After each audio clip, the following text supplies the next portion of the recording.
Okay, moving on to the last and final segment of today's show. We're back with another Zach's Top 10. And if you don't remember, on last Monday's episode of the Zach Kroll Sports Podcast, I announced that with this quarantine going on, it's given me the opportunity to go back and rewatch a bunch of old games, relive through a bunch of old sports experiences that I really haven't thought about in a long time.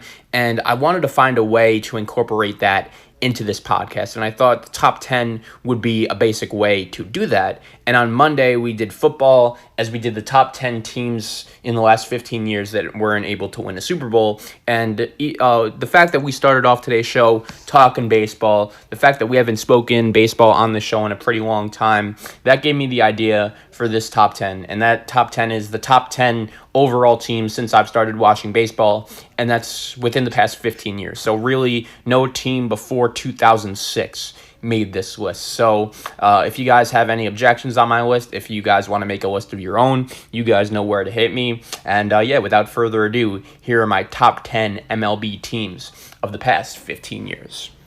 All right, starting off with number 10, I'm going to be going with a team that made the World Series, but actually didn't end up winning it. But at the same time, they definitely could have won it.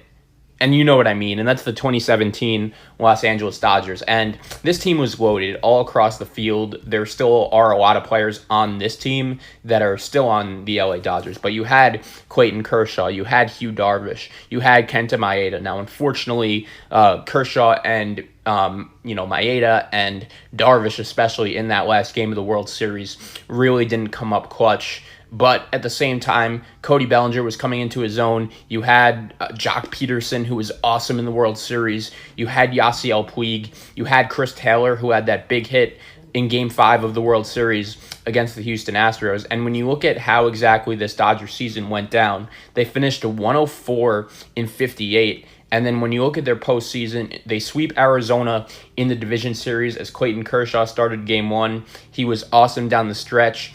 Paul Goldschmidt took Rich Hill deep in the first inning, but the Dodgers did come back and ended up getting the Game 2 win 8-5. And then in Game 3, Hugh Darvish struck out 7 and allowed only 2 hits and 1 run as the Dodgers beat the D-backs. In the NLCS, the Dodgers took on the Cubs. And keep in mind, this was a Cub team that the year prior did win a World Series. And it was a really fascinating series, but the Dodgers ended up coming up in 5 to advance to the World Series, and the Dodgers throughout this one were the better team. Now, we get to the 2017 World Series, and we all know what happened. In Game 1, the Dodgers ended up getting the win 3-1, but then in Game 2, this was one of the more wild games I remember. Going into the 9th inning, the Dodgers were up by 1, okay? The Dodgers were up by 1. The Astros tie the game at 1, and then in the top of the 10th, Altuve and Correa go back-to-back off Josh Fields to put the Astros on top. Yuli Gurriel doubled after the home run, but was stranded. And then in the bottom of the inning, Puig goes deep. The Dodgers find a way to tie the game. And then in the top of the 11th, George Springer hits a clutch 3-run bomb. Astros get the win. The Astros also win in Game 3 over Hugh Darvish. They were just the better team. In Game 4, the Dodgers get the win by scoring 5 runs in the top of the 9th inning. That was just a great win for the Dodgers. And then Game 5, which was one of the craziest games in World Series history. Kershaw gets the start, gets hit around big time, and the Astros ended up winning 13-12. In Game 6, the Dodgers get the victory. Jock Peterson goes deep on a 3-run bomb. And then we know what happened in Game 7. The Astros score 2 runs in the first, 3 runs in the second off Hugh Darvish. Dodgers only score 1 more run throughout the 9th, and the Astros get the win. And, the Astros, this was the prime cheat. And I thought that the 2017 Dodgers did deserve a spot on this list because they really should have won this World Series. If the Astros aren't cheating, with their scandal, there was definitely a shot Houston would have lost and the Dodgers would have been the World Series champions. But I thought this Dodger team did deserve a spot on the list. When you look at the depth of this lineup, when you look at the pitching, Jock Peterson was good throughout these playoffs. Same with, Corey Seager, Puig, Peterson was great. Bellinger, this was his first real postseason. So I think the 2017 Dodgers did deserve a spot on this list. Moving on to number 9, and this was a team that won the World Series in 2012 and finished with a record of 94-68. That would be the 2012 San Francisco Giants. And when you look at this team, they finished winning the NL West with a record of 94-68. And what made this team so cool is, they won a World Series 2 years before, and they lose the first 2 games at home in the NLDS against the Reds, and then they find a way to win Game 3 in 10 innings. In Game 4, they blow out the Reds, and then in Game 5, we all know what happened. Buster Posey hits a grand slam. The Giants score 6 runs in the top of the 5th inning and get the win over the Reds. They then have that classic series win over the Cardinals in 7 games, and the Giants win Game 7 9-0 after scoring 5 runs in the 3rd inning. They lit up Kyle Loesch, and then they sweep the Detroit Tigers in the World Series. And I think the Giants have a legitimate place on this list because they just ran through the postseason between the core of Posey and Brandon Crawford and Sandoval and Pence, and then, really good pitching with Matt Cain and Tim Lincecum coming, in and out of the bullpen. I thought the 2012 Giants deserved a spot at number 9. At number 8, I'm going to go a little quicker now. We're going to go to this year's Washington Nationals. This team easily, and I mean easily, could have lost in the wild card game to the Milwaukee Brewers. We all remember what ended up happening with Trent Grisham on that era in right field. But when you look at the Nationals throughout their postseason run last year, it was super impressive because people forget this team was really not good at the beginning of the season. I remember when I first started recording this podcast, the Nationals had a series at Citi Field against the New York Mets where their bullpen was just blowing game after game after game. And even though they had Max Scherzer and Strasburg and a really good young hitter in Soto, had Rendon, the Nationals, I don't know, I just never really felt like, until I probably want to say Game 2 of the NLCS against the Cardinals, I never really felt like they were going to actually win the World Series. And the Nationals, I don't think it's spoken about enough, that Game 5 against the Dodgers when they're down 3-1 late in the game, and Soto and Rendon take Kershaw deep back-to-back to tie it. And then we all remember what happened in extra innings as Howie Kendrick hits that grand slam off Joe Kelly, and the Nationals just went from there. And I thought this national team deserved a spot on the list because of their just historic run. It was one of the more fascinating World Series runs I've ever seen as a baseball fan. When you also consider the history of the franchise as the 2019 Nationals and them winning their first World Series title at number 8. At number 7, and this may be a little high for a team that didn't even get to the World Series, but this team has a special place in my heart, and that is the 2006 New York Mets. And when you look at this 2006 Met team, I think they should have won the World Series. I think if they win Game 7 against the St. Louis Cardinals, they definitely would have beaten the Tigers in the World Series. And there were a lot of different moments throughout this 2006 postseason where you really did believe the New York Mets were going to win the World Series. Whether it was the Endy Chavez catch, whether it was Carlos Beltran getting big hit after big hit, whether it was Jose Reyes,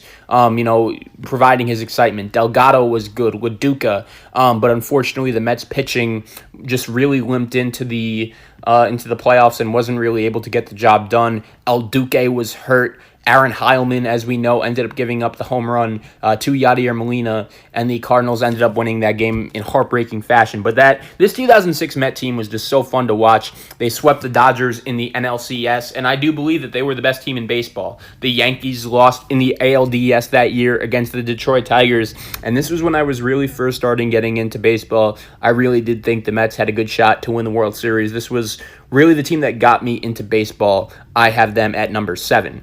At number 6, we will go to the team that won the World Series the year after, and that is the 2007 Boston Red Sox. And this was another team that had a big comeback in the ALCS against the Cleveland Indians, ended up sweeping the Colorado Rockies in the World Series. And I know that Rocky team didn't really have that much business being in that World Series, but they did deserve it. Like, they just weren't the best team in the National League throughout the season, but they did get in, and the Red Sox were just the better team. You had the core of Manny Ramirez, Mike Lowell, David Ortiz, Dustin Pedroia, Jacoby Ellsbury, some of those younger players in Boston. Really, this was their first big-time moment under the lights, and they ended up sweeping the Colorado Rockies. I have the 2007 Red Sox, also with Beckett on that pitching staff, at number 6. Moving on to team number 5, give me the 2016 Chicago Cubs. And this team was another one that was just so fun to watch. The core of Chris Bryant and Anthony Rizzo and Javi Baez and Addison Russell and Kyle Schwarber coming back in the World Series. This Cub team somehow in that crazy 7th game did find a way to defeat the Cleveland Indians. And the cool thing about this World Series was that both teams going into this series were facing really long droughts. We all know that the Chicago Cubs have come close but hadn't won a World Series at the time since 1908. And it was just one of those things where every baseball fan living during that time never really thought that they'd see the day where the Chicago Cubs would win a World Series. And whether it was all those young guys they had, whether it was some of the starting pitchers like John Lester or their manager of Joe Madden and his career in big spots and winning postseason series, he did such a great job with this Cub team.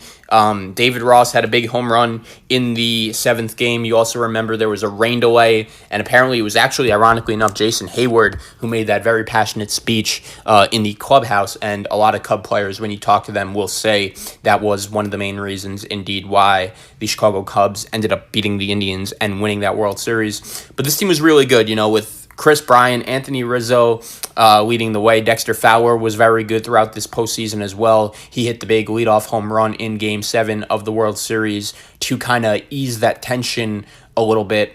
I have that Cub team at number 5. At number 4, give me the 2015 Kansas City Royals. And this was a team that I know and remember very well as they beat my team in the World Series that year, the New York Mets. And the one thing I remember about the 2015 Kansas City Royals is that this team was just so hard to finish off and strike out. The big thing about the Mets pitchers that year with Harvey, Syndergaard, DeGrom, all those guys were really good strikeout pitchers, and they were able to get the ball by you, whether it was with speed. I feel like that was kind of before the norm throughout Major League Baseball was having every guy all around your bullpen being able to throw 100. Like, that wasn't really the case back in 2015. And the thing was, this Kansas City Royal team was built so well to beat the New York Mets because they had guys like Escobar and Hosmer and Moustakas and Lorenzo Cain. I still have nightmares about Lorenzo Cain just fighting off ball after ball after ball and his leadoff walk against Matt Harvey in Game 5 of the 2015 World Series, and we all remember how that ended up going down as the Royals ended up winning that game. But I thought this Royal team deserved a spot on this list just because they were never out of really any game. They fought so hard. They came one win the year prior to winning a World Series, and I feel like that's a little underrated and undervalued, just how hard exactly it is to get back to a World Series when you're so close the year prior, and this Kansas City Royal team did it with ease. They had their problems against the Houston Astros in the ALDS, but they just somehow found a way to win with that big comeback in Game 4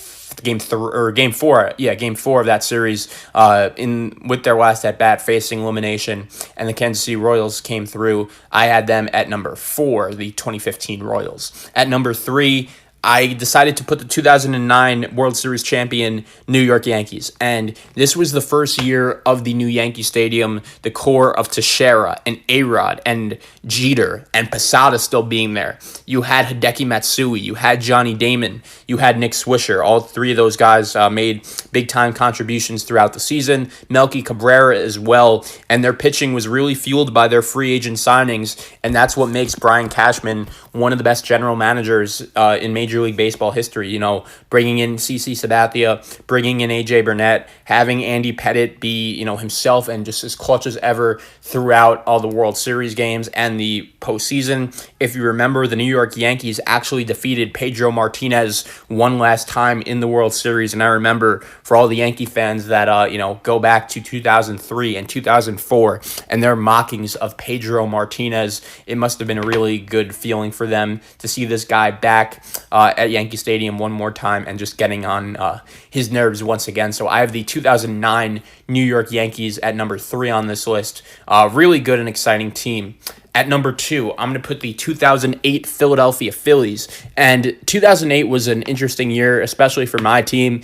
It wasn't as bad as the collapse of 2007, but this Philadelphia Philly team was unreal. You had the core of Ryan Howard and Chase Utley and Pat Burrell and, Carlos Ruiz, the best defensive catcher in baseball. Jimmy Rollins. Aaron Rowan was still on this team.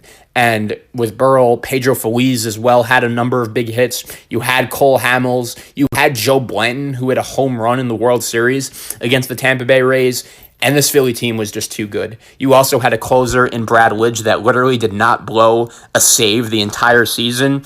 Probably the best season I've ever seen a closer have. And this Philly team, I thought they deserved a really high spot on this list. This was the first World Series championship for Philadelphia in a long time. I believe it was since '81. And even though the team they beat in the World Series that year, the Tampa Bay Rays, yeah, it was their first time getting to the World Series, and it was their first time making a deep run in the postseason. But I don't really care, man. That Rays team was really good. They could have easily won this World Series. It was a battle, but the Phillies ended up coming through. I just love this team's core of Howard and Utley and those guys. I have the 2008 Phillies at number 2. And at number 1, I'm going to have the 2018 Boston Red Sox. This team was just a machine.